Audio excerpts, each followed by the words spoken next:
Welcome to Behind the Curtain IMO. I'm Betsy Jordan. The fact that this great republic called the United States of America was even formed is sort of a miracle. But the founding fathers believed they could own people, believed that women were second-class citizens. So the original document was written with white men supreme. Now, they didn't think there was anything wrong with it, and some people will say they are men of their time. And yet we've still romanticized the beginning of our country. But why? Because we fought tyranny and we won. But just the same as when we fought tyranny, we also fought the Civil War. We shed blood and sweat and tears, and the victor in that war was the Union soldiers. So after the Civil War, we fought for the Civil Rights Act, and blood, sweat, and tears was shed then also, and the Civil Rights Act was enacted. Now, it took a long time for anything close to equality. That's how it goes. We fight for something, we get something passed, it takes a while for it to take hold. I just need for people to understand that we cannot afford to take a blind eye or turn a blind eye to this, because there are those in this country who are actively working to dehumanize whole swaths of people. First, it started with immigrants, then they made them into criminals. They took people with green cards and made them into illegals. There is no such term. Anybody who's undocumented it's a civil offense, it's not criminal. Once they did that, then they began to start rounding up people who even looked like they might be someone who potentially was undocumented. That's illegal under the law. Then they began to round up citizens, American citizens.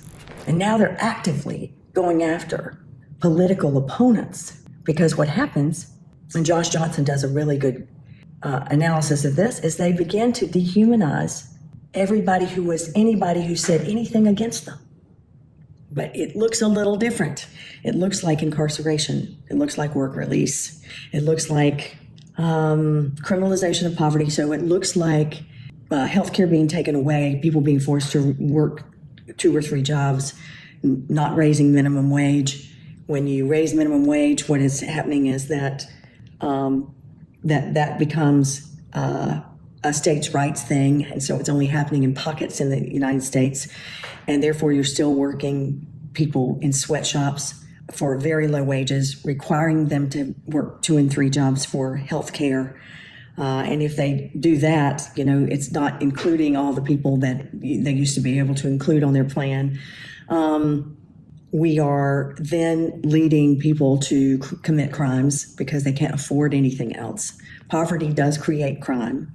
Then crime incarcerates people, and then people are thrown into prisons. And I mean, the cycle is simply dehumanizing, depressing, creates a larger wealth gap, and therefore people are basically owned by the government.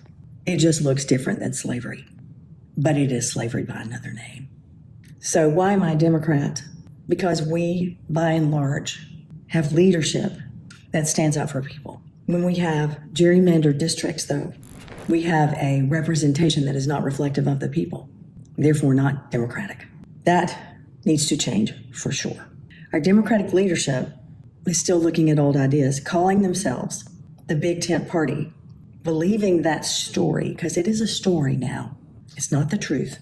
And listen, I'm not trying to make us wrong, but I'm trying to have us learn from the past, okay? We must primary our candidates so that we keep people like RFK from damaging our public health system. Those of you who are listening to this understand how that happened. We must not push Bernie and AOC away. They are reflective of a younger set of values, and we need to welcome that. We need to welcome in the Workers' Party. We need to welcome in the unions. We need to welcome in veterans. Now, I know I'm saying we should, and this is why. Those groups are reflective of our values. There's a reason why they're suggesting that people vote third party. It's because the Democratic Party is not meeting the challenge, meeting their needs. So find out what they are. Find out how we can be Big Tent again so that we merge those infrastructures. Because listen, we cannot afford for people to stay home because they don't have a candidate that reflects their values anymore. That's who actually won in this election. The numbers don't lie. It's up to all of us. It's going to require not just protesting, but sacrifice. Getting money out of politics is more important still, and yes, that is our moonshot idea. It can be done, just like landing on the moon was done. And that movement was started in a nonpartisan way. Why? Because dark money is the reason that tax bill, which made no sense for anybody, any thinking person knows that was a horrible, and is still a horrible consequence of dark money. So get money out of politics. Let that be our moonshot idea. We know we can win without it. It's harder. It's sacrificial. But the Democratic Party needs to stand for that, or we will continue to lose. Great swaths of people will no longer vote Democratic. They also may not vote Republican, but that is exactly what Elon is trying to do, is to capture that middle ground. I'm saying it on this video because it is falling on deaf ears when I'm talking to leadership in the party. There are things that we should have done in the last election. The tragedy would be if we didn't learn from our mistakes. I'll be talking to the party. I'll be talking to American people as I lay out what I think could happen. You'll hear it here in Behind the Curtain, IMO. Thank you for being here.